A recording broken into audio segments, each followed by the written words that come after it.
Assalamualaikum warahmatullahi wabarakatuh. Bismillah, alhamdulillahi rabbil alamin. Wassalatu wassalamu ala rasulillah wa ala alihi wa sahbihi wa mawalah. Saudaraku, dimanapun berada yang insya Allah dimuliakan dan dirahmati oleh Allah subhanahu wa ta'ala. Pada kesempatan kali ini saya akan bercerita. Kita buat lagi satu tema adalah cerita aktivitas keseharian atau story apa namanya ya, cerita dalam hari itu. Jadi pagi ini saya punya cerita untuk teman-teman sekalian, dan barangkali dari cerita ini insya Allah memberikan kita ibrah atau pelajaran yang bisa kita aplikasikan, bisa kita renungkan, kemudian kita cocokkan dengan kehidupan kita. Apakah layak cerita ini atau makna hikmah daripada cerita ini untuk diaplikasikan di dalam kehidupan kita. Ada dua cerita saya pada pagi hari ini. Saya tadi dari setiap subuh pasti pergi ke warung kopi. Karena di sini ada namanya warung kopi ba'da subuh. Setelah salat subuh semua orang berbondong-bondong ke sana untuk minum kopi kesukaannya. Cerita yang pertama adalah saya berjumpa dengan kawan lama. Ya kira-kira kurang lebih 2 tahun atau kurang sedikit tidak berjumpa. Akhirnya setelah saya berjumpa, apa yang dia katakan sama saya? Wih, my brother, ya broku, lama sekali kita baru jumpa. Tapi makin muda saya lihat, dia bilang. Saya katanya makin muda. Ya Allah ya Karim. Nah, jadi saya bilang, janganlah. Mana mungkin kita ini semakin hari malah makin muda, harusnya kan makin tua. Nah, cerita yang pertama, hikmah yang pertama, ketika kita berjumpa dengan kawan kita, lalu kita mengucapkan kalimat seperti itu bahwa, tambah muda saya lihat, tambah awet muda, ya.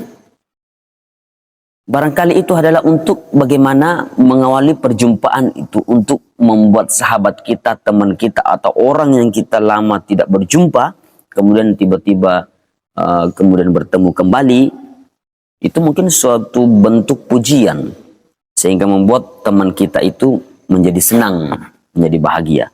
Karena memang dalam kehidupan kita, memang ada manusia, memang ada orang yang senang untuk dipuji. Walaupun misalnya mungkin dipuji tidak sesuai kenyataan. Ya, tidak sesuai kenyataan. Misalnya, tambah sukses saudara, tambah ganteng saya lihat.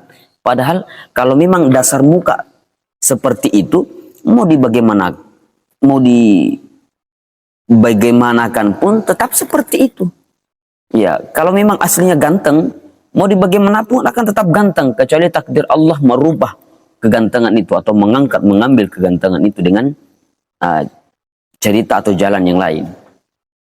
Tapi kalau memang seperti itu saja dari awal, berubah bentuk seperti itu, sehingga dikatakan makin ganteng. Ya. Jadi, saudara dimuliakan Allah Subhanahu wa taala. Itu hikmah yang pertama, barangkali itu adalah bentuk menyenangkan. Yang kedua, jangan sering melakukan seperti itu. Karena itu sama halnya kita berbohong. Ya, kita mengatakan satu kalimat pada saudara kita yang bukan fakta, yang bukan kenyataan. Barangkali juga yang tadi bukan malah memuji. Ya, hanya kalimat itu memang kedengaran memuji, tapi sebenarnya mempermalukan. Ya, tidak boleh. Barangkali maknanya isinya adalah mengejek, tidak boleh. Maka kalau bisa jangan terlalu sering, kurang-kurangi mengucapkan seperti itu ketika berjumpa dengan kawan lama. Makin ganteng saudara. Mana mungkin bisa makin ganteng. Ya. Apalagi makin muda. Bagaimana ceritanya? Ya, yang ketiga, tidak mungkin kita akan kembali makin muda. Yang ada justru kita makin tua. Kalau kita semakin tua, berarti kita akan semakin mendekat kepada ajal. Semakin mendekat kepada Waktu yang ditentukan Allah Subhanahu wa taala, jatah hidup kita di dalam kehidupan dunia ini. Ya, makin mudah saya lihat. Ya, tidak boleh. Jangan terlalu sering mengatakan seperti itu. Karena sama halnya sebenarnya kita seperti awal tadi mengucapkan kalimat atau kata pada saudara kita yang bukan fakta, tidak sesuai kebenarannya. Nah, itu cerita yang pertama. Cerita yang kedua adalah di warung kopi kan boleh dikata adalah tempat umum. Tempat umum. Namun pasti di warung kopi ada mungkin yang sudah legend di sana, sudah lama, mungkin sudah tahunan sering ke warkop. Mungkin ada tempat tertentunya. Mungkin ada kursinya yang memang dia tidak pesan sama yang pemilik warkopnya, tapi setiap dia datang pasti duduknya di situ. Maka kalau kita melihat itu, jangan diganggu. Biarkanlah dia duduk di tempat yang biasa dia duduki. Supaya apa? Tidak ada kesalahpahaman di antara kita, sehingga tidak ada ketersinggungan. Ya, karena kadang-kadang perkara seperti itu saja bisa menjadi memunculkan permasalahan. Ya, kenapa kau duduk di sini?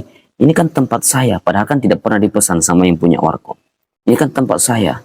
Nah, kalau kita tidak paham dengan keadaan seperti itu, mungkin kita tidak pernah lihat sebelumnya bahwa ini memang sering duduk di sini, maka kita akan ngotot juga. Ini kan kursi umum. Ini kan siapa saja boleh duduk. Nah, padahal sebenarnya tidak boleh. Kita berikan saja pengertian bahwa karena dia mungkin nyaman di tempat itu, ya. Tapi boleh juga kita ambil pelajaran bahwa kita juga ini yang merasa lama duduk di situ, tidak boleh merasa memiliki. Tidak boleh merasa bahwa ini kan tempat saya, tidak boleh. Jadi memang sebenarnya kalau kita lihat perkara seperti ini memang membingungkan. Kita tidak tahu bagaimana cara menyikapinya. Hanya saja perlu kita berhati-hati, berpikir lagi ketika ingin mengucapkan sesuatu. Jangan sampai ucapan kita itu menyinggung satu sama lain. Kita mengucapkan kata-kata atau kalimat, mengeluarkan kalimat yang bisa menyinggung orang tadi. Nah, orang tadi juga harus berpikir sebelum berucap. Jangan sampai tindakan dia, ucapan dia bisa menyinggung kepada orang yang mungkin baru datang, baru berkunjung ke warung kopi itu, sehingga mungkin besoknya saya tidak mau ke warkop itulah, saya tidak mau ke warkop itu. Kenapa? Di sana ternyata ada orang yang merasa dia yang punya warkop itu.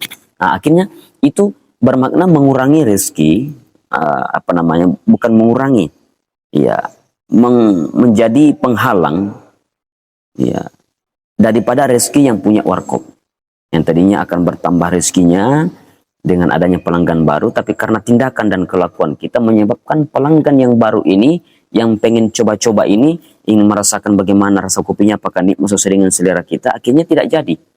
Udahlah, saya cari tempat yang lain saja, daripada ke situ memang kopinya bagus, kopinya enak, tapi ternyata orang-orang yang ada di sana itu egois, begitu kan? Nah, itu teman-teman sekalian.